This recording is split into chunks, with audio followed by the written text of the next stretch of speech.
the day you get it, it's no longer a baggy green cap or the baggy green cap, it's your baggy green cap. You have to put your heart on it. That's the main thing for me. It's probably Australia's most famous sporting icon. He's known as the Godfather of the baggy green. Tradition.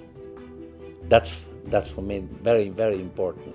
When Clemente Isurieta arrived from Chile and began work cutting fabric in 1980, he knew nothing of our national sport. What do you think cricket was? A card game. Clemente played his cards right because he was soon running the show, making the baggy green for the next 25 years. They saw me so involved in this and they put me in charge. Now, when you're a little kid, you actually dream about one day playing for Australia, which means getting the baggy green cap. Australian great Justin Langer now coaches the Warriors, but he has vivid memories of wearing the cap. The more tattered and the smellier as it was, the more Test cricket you'd played. A principle backed by one former Australian skipper. I met Steve Waugh, and I remember him because it was a big thing when I repaired his cap. He's put it on everyone's head, from the Lily Chapel Marshes all the way up through the Langers, Gilchrists, Warnes and so on.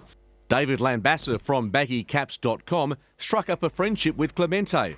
So David and the company's head seamstress Denise came up with a plan.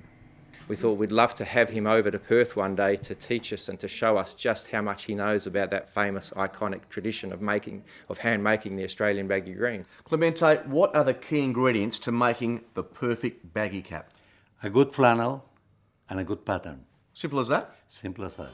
Although he retired 11 years ago, Clemente still knows the tricks of the trade. This has been a wonderful experience, learning and absorbing all of his knowledge and passion about making these caps. It's a feather in the cap for a Chilean who's been adopted by the Australian cricket family. To most people in Australia, he's an unknown. Nobody knows of him, and yet he's been so pivotal in this iconic tradition of Australian sport. Clemente, what a great job he did.